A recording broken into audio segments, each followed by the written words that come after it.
If you're like me and have been following what has been happening in Gaza after the invasion and the destruction of life, the starvation, and the death of women and children, you're probably also experiencing a form of anguish and trauma. Let us explore how to cope with this trauma of bearing witness to the suffering of the Palestinian people, and how still to remain focused on the cause of Palestine and the Palestinian people. As a scholar and a human, I've always been committed to the rights of Palestinian people against the Israeli occupation. But it was after I saw and witnessed what was being done in Gaza by the Israeli armed forces directly by bombardments and destruction, but also the indirect starvation of people. Seeing those images and listening to the news about it and reading the news about it, initially, of course, I reflected upon it. I reflected upon it as to why was it touching me the way it was. And of course, part of it was my natural affinity to the Palestinian cause and the Palestinian people. But more importantly, it was a sort of a call from my humanity, right from within, saying, what are you going to do about it? This is wrong, immoral. What can you do about it? So the first instance or the first reaction is always a sort of helplessness, because as human beings with not enough power, what is it that we can do other than putting our bodies in a protest, right? Signing a petition. So the first response was a sort of helplessness, powerlessness. So that is when I consciously decided to redirect what I was feeling. And of course, there was anger, right? Anger too.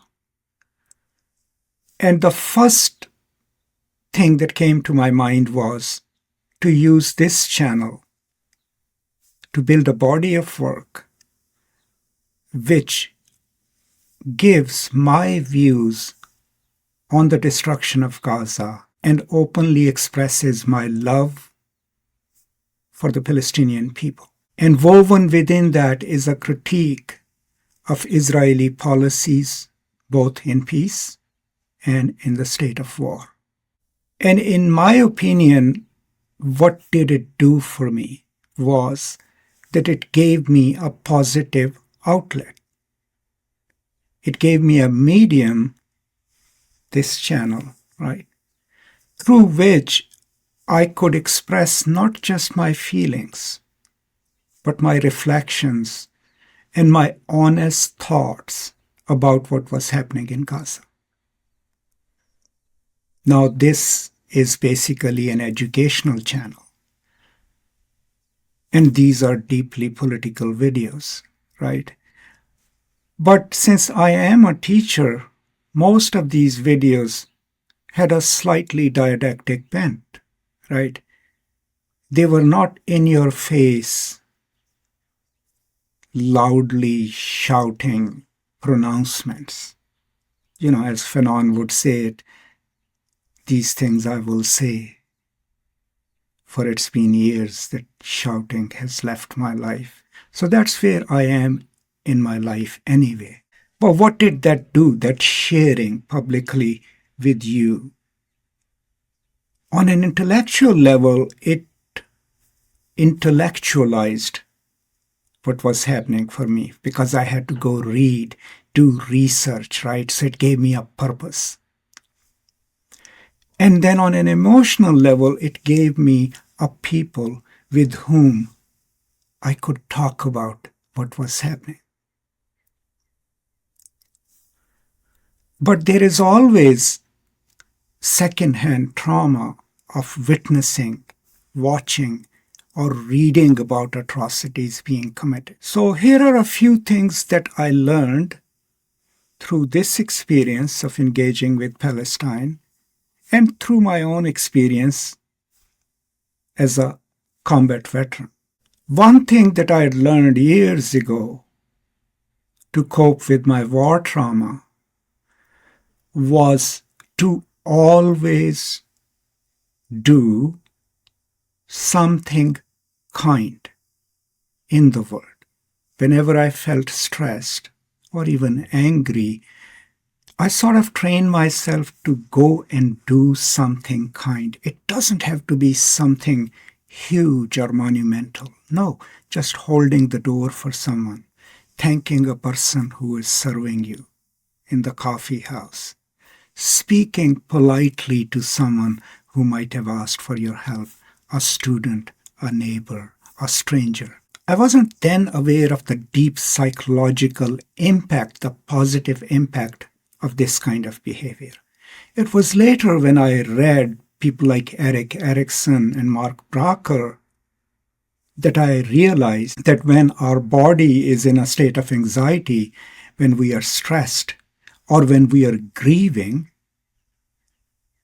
we can either become destructive semiotically in our language or even physically, or we can slow down and perform an act of kindness. And that act, which we can call morally good, actually literally helps us control the anxiety in our bodies. It calms us down. It refocuses us on positive things.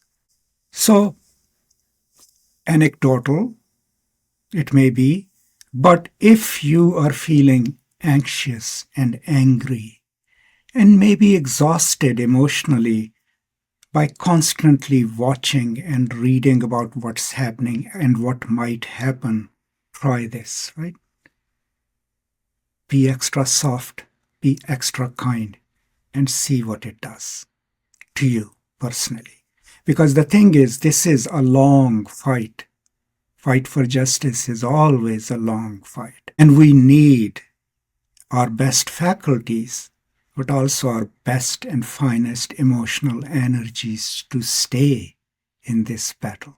Another set of coping strategies that have worked for me is to develop some kind of a hobby or a habit that is completely non-intellectual and detached from the emotions that you are feeling, let's say, towards Gaza.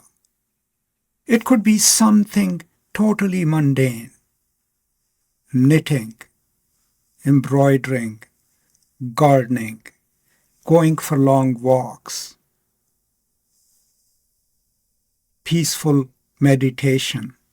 The idea is that when your mind is in this state of engagement and anxiety, your body is feeling the impact of it. So every day or every other day, detaching yourself from what's happening and what you're witnessing and what you're feeling strongly about, and taking a break into an activity that is positive, that is healing and calming, will help you relax both physically and mentally.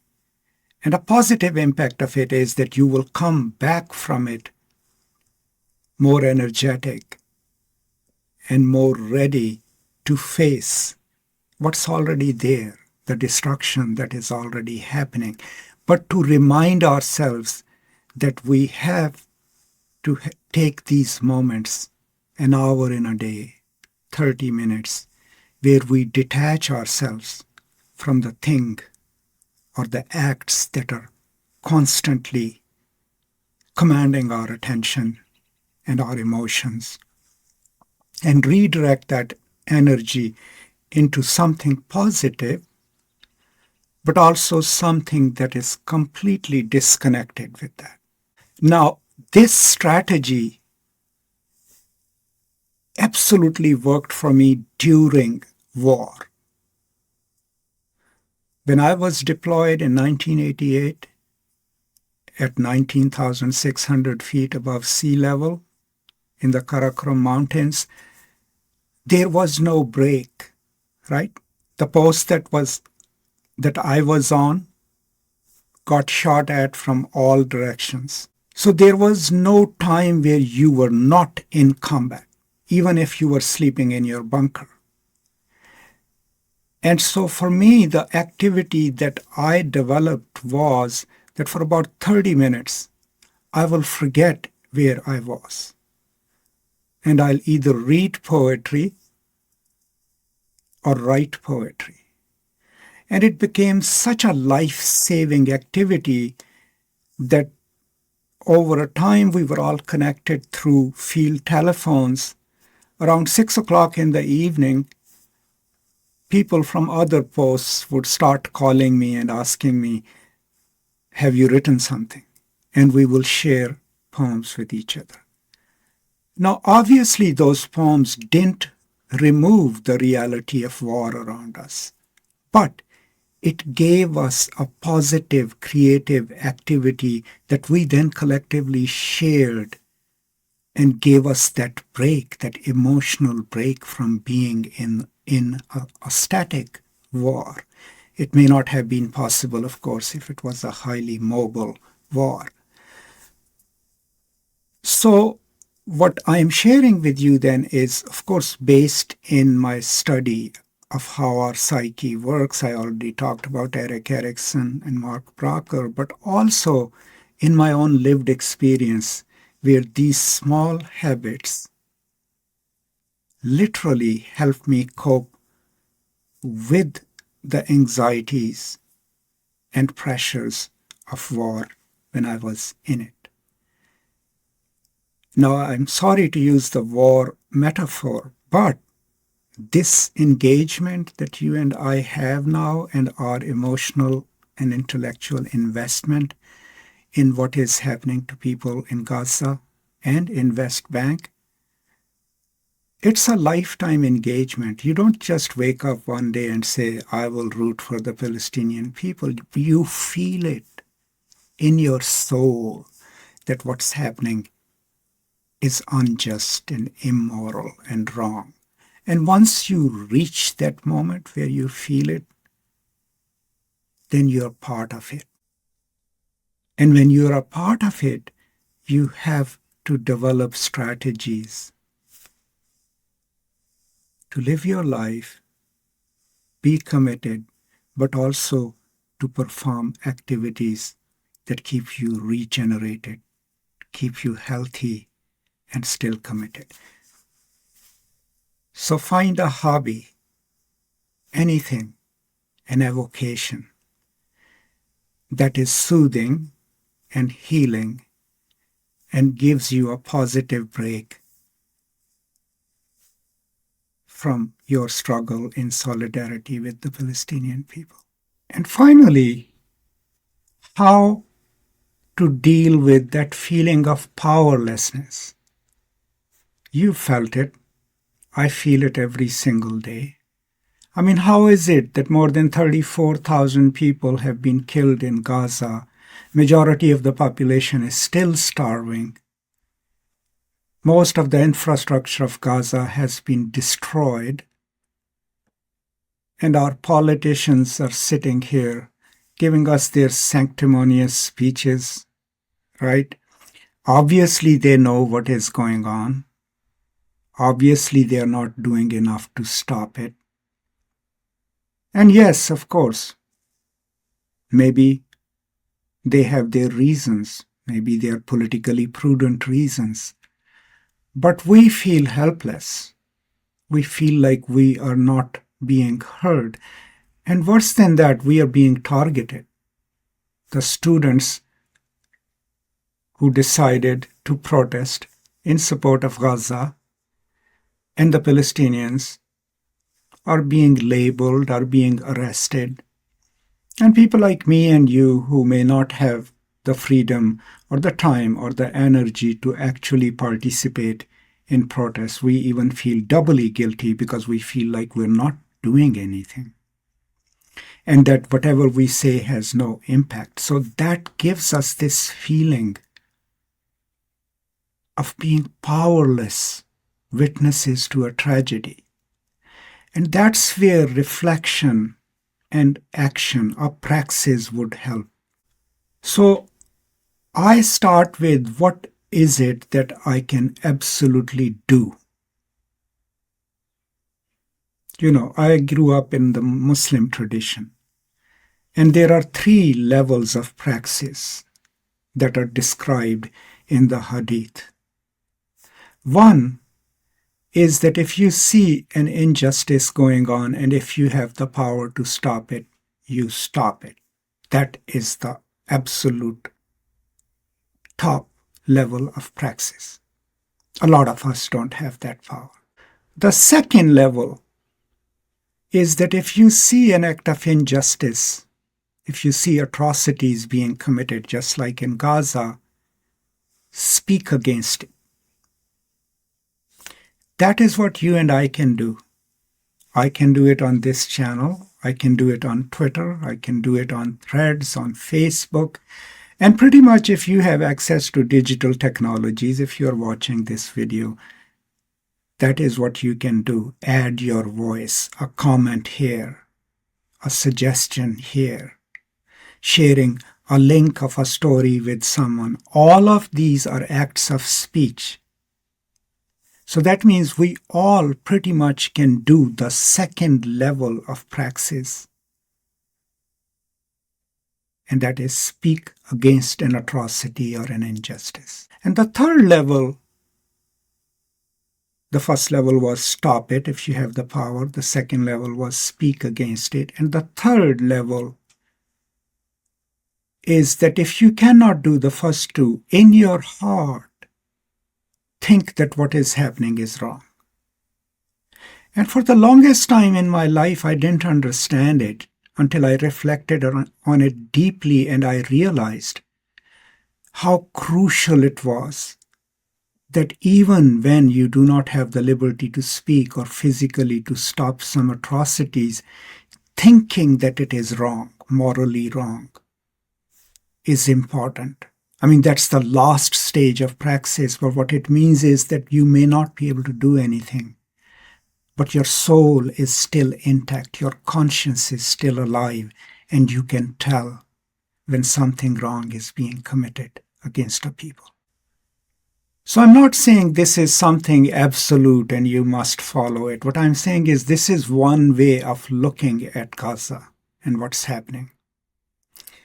And then we can decide, you can decide where you can participate. If you're Joe Biden, obviously you can stop it.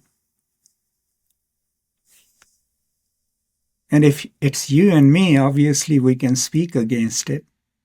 And least of all, if nothing else, we can at least sit down for 5 minutes a day and say, what's happening here is wrong, just to remind ourselves of our own humanity. So I know this isn't a really convincing video, but my idea was to share what I am doing and what you could use in dealing with the secondhand trauma of being witness to the atrocities that are being committed and on being on the side of the oppressed and maybe feeling powerless. So, to sum up, be extra kind and soft to people around you. That will help you with your anxiety. Find an activity or a hobby that gives you some time away from the deep engagement with what's going on so that it can regenerate you. And 3, if you're feeling powerless, just figure out what is the most that you can do under the circumstances, and then do that. And maybe, collectively, if you, me, and everyone else felt this way, maybe we can help each other get through this and continue fighting in solidarity with the people of Palestine so that they can live a life in peace and with dignity. And I am 100% sure that if the Palestinians can live a life with dignity and honor and a future, it would secure the future of Israel and give them peace as well. So that's all. Thank you so much for your time. Stay safe, take care, and as always, I will now see you next time. Until then, peace and love.